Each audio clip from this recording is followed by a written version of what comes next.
Samson. Hey. Well, that's a surprise. Stay out of this.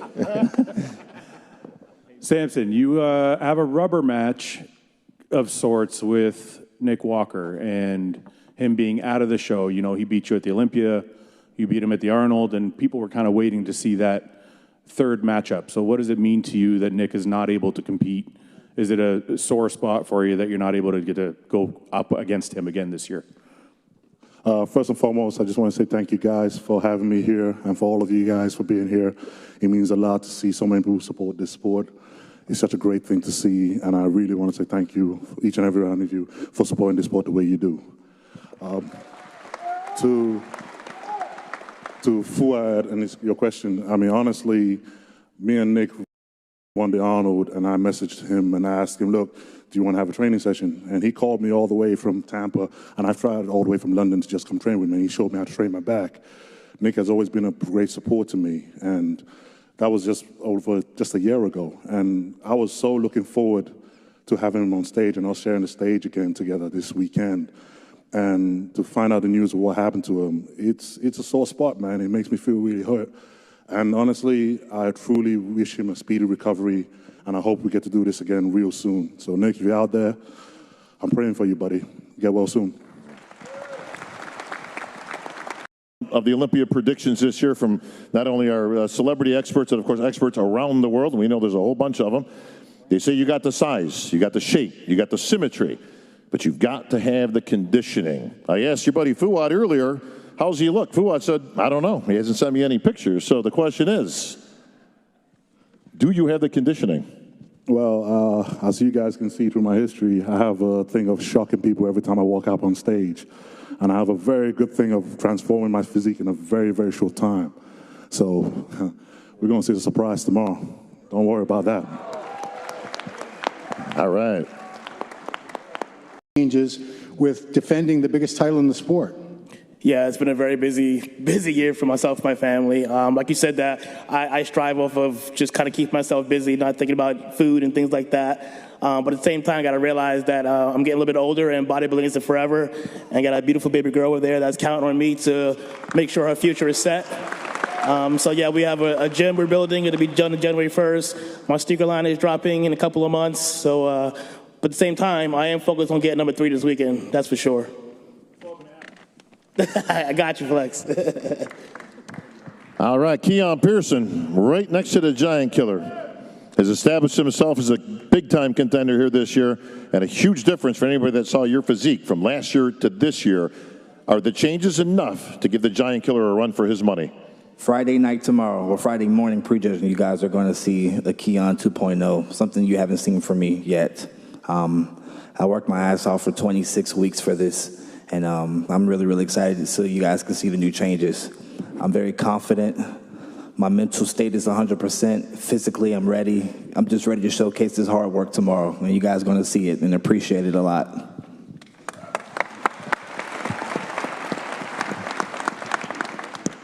All right, back down. Fuad, you got a follow-up, sir? Yeah, I just wanted to ask Sean, because I saw a video today where Branch said that Sean was the pound-for-pound best bodybuilder on earth. I don't need to agree or disagree with it. I just kind of do my thing and let people kind of make their decision what they want to say. But honestly, I mean, I'm not the biggest, but bodybuilding is about being the biggest, right? So I'll be the most complete athlete. I just weighed in today. I was about 185, 186, about 4 or 5 pounds up from last year. But don't get it twisted. I am in shape, and I will be ready. All right. Sometimes it ain't about being the biggest. It's about being the best, and we have one of the best here. He is Hall of Famer Sugar Sean Ray. My question's for... Sean, keep it short. Yeah. Wow. Shorts only to try to get that title because you're so close. Well, I got the feedback from last year on why I took second place, because there were first place votes. It was very, very close. You know, by a coin toss, it could have went either way. But, you know, he had the victory last year. I took the feedback and the critiques on what I needed to do to my physique, and I just went back to the drawing board, and I went back to the gym, and I trained hard all year. I worked with my coach, Hani Rambaugh. This is our 3rd year working together, and he and I, our relationship in terms of coach-athlete and also our personal relationship has grown tremendously. so we understand each other better. He understands me, and he knows my body now much better, and I execute the plan. So, but at the end of the day, you have to have passion and love for this. You got to want to be in the gym, and you got to love this. So I live it every single day, and I just want to be the best, absolute best version of myself. So regardless of who I'm standing next to, I'm only focused on me, and the opportunity that I have to compete on this stage is a window of time in my life, and I want to make the absolute most of it. So. All right. Seven-time Olympia champion, Phil Heath. Phil, I'm sure you got a whole myriad of questions, but you look like we got a couple empty. The reason why I'm standing up is because I can't just be sitting in the seat next to Sean. Well, Sean takes up a lot of room. Oh, man. You know, I mean. But one of the things that I've noticed this entire time is that no one is staring at that. What you all need to do is stare at that. You, especially you and you need to be staring at this. If you're not staring at this, why are we here? Think about it. So when you're asked these questions and stuff, there's names on that damn title. Every person who has won the Open is on that title. History is made here. So I got a real question. Hadi, is anyone else's name going to be on there? Or is it just going to be your name going to stay on there?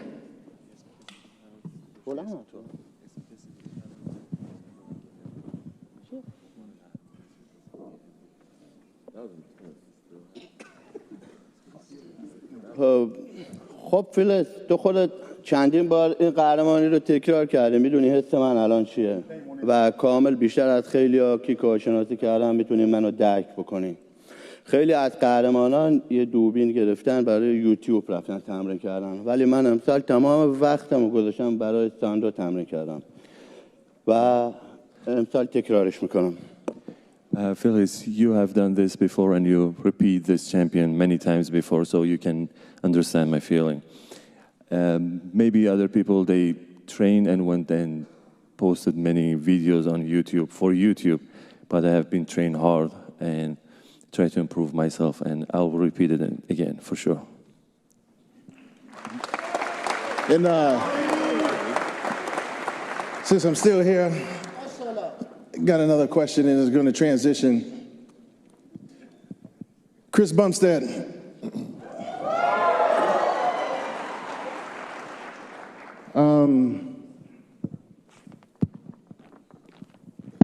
You're here to do what you've done before. Is it just another day at the office? I see that you have a gentleman next to you that you've trained, or Ursa's over there. You've allowed those moments in the gym. It's almost like you're luring them in. Young lions and all that stuff. But what I want to know is, are you here to just win this thing, or are you here to actually dominate this thing? Because there's a lot of people that believe that you can do it, and of course there's people next to you that think you can't. I'm here for a few reasons. I would say I'm absolutely walking home with that trophy, but that's not the only reason I'm here this year. You know, this is my 5th time chasing after a title. I've been on the Olympia stage, been competing for 10 years, and if I've learned anything, it's that in the past I felt I've had to just shut down a lot, repress a lot, and just go into this performance mode to win the Olympia and just kind of like push everything aside. And this year, what I wanted my goal to be was up to be different.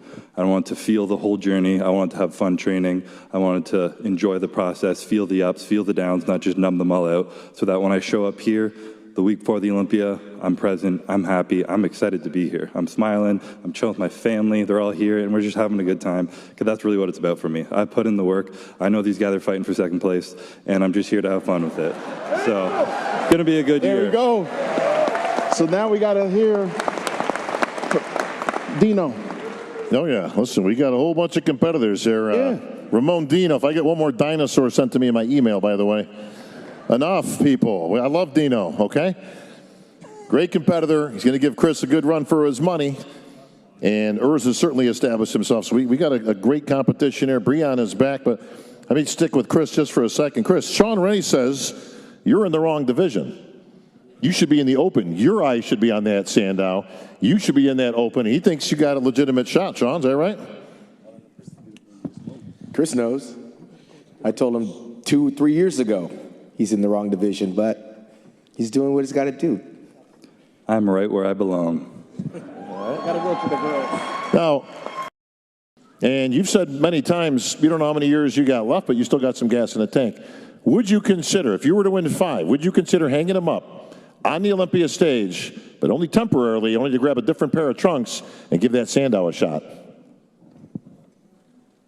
Sorry, kind of blurred out. Like on Saturday, would I do it? No, not in the same weekend, Chris. I'll do it this weekend. I mean, listen, I know you're an overachiever, but there. That might be a little bit much. Open. Oh, that would be cool, Phil, you know. But no, like hypothetical, like you say, okay, 5's enough. I'm retiring from Classic, but I'll be back next year, and I'm going for that. I don't know if you're trying to excite the crowd or get these guys' hopes up, but I don't think so. Yeah, well, Urs Kalasinski says that you ain't even going to get 5. He's going to put an end to that right here, right now, this year. Enjoy your 4. I know he loves you like a brother, but it's time to move on. Urs is a miracle bearer. Can it happen? Will it happen? You dealing with that mentally, coming back after that much time off? I feel I'm in the best spot I've been in my entire life right now.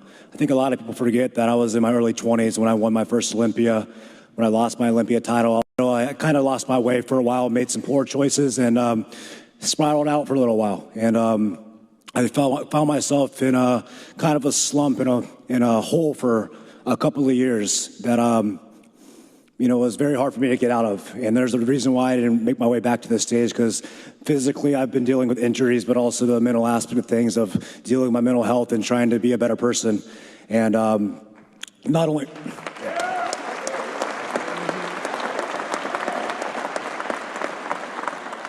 a few years ago, I got married and had a daughter, and I'm 33 years old as of last week. And when you become a man, you have to start to take a look in the mirror and figure out what you want for yourself and your future. And when my daughter was born, I wasn't the man that I needed to be for my family.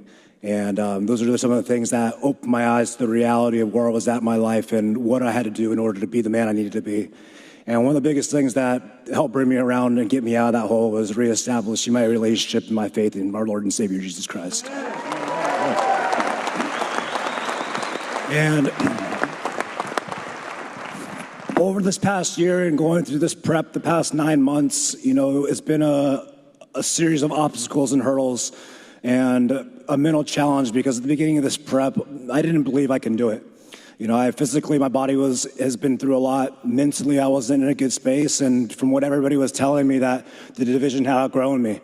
And I had been told that I wasn't wanted back. And when you're getting told something over and over again, you start to believe it. And when you start to believe what other people put in your head, you start to lose sight of what your true self is.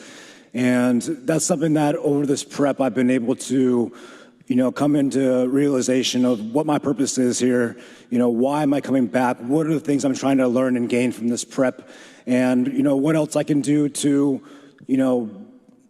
serve this world in a way that we're meant to. We have a purpose on this earth, and as everybody's seen the way our world is nowadays, good has to be put out there, and that's something I've been striving to do, is set a good example and show people through my actions, not my words, of what it is to make changes in your life. And that if you are going through a hard time in life and you're finding yourself in a slump that you can't pull yourself out of, you don't have to stay there. You don't have to stay there. There is opportunities, there is a redeemer, and there's a way of finding your way back out. And that's something that I've been able to do these past several months, is been able to rebuild myself from the inside out. And mentally, I'm the strongest I've ever been. And on Saturday, you're going to see me physically the strongest I've ever been. Well, Jeremy, welcome back to the Olympia stage, brother. It's great to have you back here, and you look great from all the pictures and video I've seen. Adding to all that stress you were saying, the body wasn't responding, you had things going on, you got a family now. And then this guy blocks you on social media just to put the dagger in there. He unblocked me. Okay, all right, that's good. It's a loving family. Aaron Banks, you are Olympia champion. Aaron, you're all covered. You got gloves on. You shoveling the driveway when you get done, or what's going on here? Well, see, last year, some of these people got me COVID and my kids COVID, so I'm not doing that this year. So I'm covered it's up. Gone. We ain't got to worry about that. No, Don't it's even not. mention it. And no, it's not. Thanks for jinxing us, by the way. But well, Aaron, the big question looming. All right, that's the elephant in the room, but I got to ask. Of course, it's my job. Why on God's green earth would you put that title, so to say, up for grabs? You went in the Legion. You competed in the next show. Your man Karan Holden beat you. I wanted to grow my division, you know. Again, I helped raise so much money for that show, teaming up with Chris and Christian Guzman, and of course, challenging all the top 10, top 15 people to come compete at that show. And Aaron, let me just interject. For those that don't know, Aaron decided to compete in the Legion show. That was about a month, like 3 weeks or a month ago. 4 weeks ago, yep. He is the incumbent Olympia champ. So it's not normally done that the champ puts that up there to even put himself in a position. But to his credit, he raised a lot of money and brought a lot of money to the table for Chris Minnis in the Legion show. So he did build the purse by double. Absolutely. So we made nice job on that. We made history, raised about $35,000 for the men's physique division. And Karan Holden says thank you. My dog. He got the 20K. He got the 20K. He got it. He got you, bro. But I'm about to get that 60K. Ah, there we go. Eye on the bigger prize. But the question is, does Karan have your number now? He just beat you 3 weeks ago. Some of these same judges are going to be right here at the Olympia, brah. Absolutely not. Absolutely not. I'm bringing something totally different from 4 weeks ago. I mean, totally different. Like 3 arms? Like, what do you mean you're bringing something totally different? You going to see. You going to see. You going to wear the gloves? That's a prop, by the way. You can't do that. I might have to. That's a prop. Jim Manuel will kick you out of the event. You'll be done, bro. I'm telling you. Don't get fined. Absolutely, man. Well, you're not without competition. Brandon Hendrickson, a lot of people thought he beat you last year for the Olympia title. It was very up in the air. Could have flipped a coin. No, you thought he beat me last year. He didn't. I'd be remiss if I didn't actually own that statement. Listen, I love what he brings. I like what all you guys bring. Absolutely. It was a great competition. It was so close. I mean, you could see it literally could have gone either way, but it did go your way, and you earned that. And he was the first one to give you props. No, he didn't. He cried the whole year. Oh, come on now. Come on, seriously. He did. Did he? Ask him. Brandon? There's no crying in bodybuilding. Next question. He knows that. Next question. Well, my next question is to Brand. Brand, were you whining about losing the title to this guy? Seriously? I don't know what he's talking about. I don't know nothing about that. Well, listen, you got the task in front of you, like our celebrity panel was saying. This is not an easy feat. It's not easy getting the title back. Nobody knows that better than Phil Heath, who put 7 in the bank and then did try to come back to equal that all-time great 8. And he'll be the first one to tell you it's not an easy feat, my friend. It's not easy, but I've been here before. I'm the only men's physique Olympian that has been in these waters before, that has lost the title not only once but twice, and has regained it back twice. Yeah. I've never lost in Orlando, and I plan to win it again this weekend. Yeah, I like that. Well, not that you needed more competition, but you got a 4-time Olympia champ coming out of retirement just for you. And you got Karan Holden, who, again, has always been a contender, but all of a sudden he beats the champ. I know it's a different day, it's a different game, it's the Olympia, we get all that stuff, but Karan, that's got to be sitting pretty good for you. I know you were real excited when that announcement came down, and you did it, man. Absolutely. I just want to piggyback on what Jeremy said. He said something about purpose.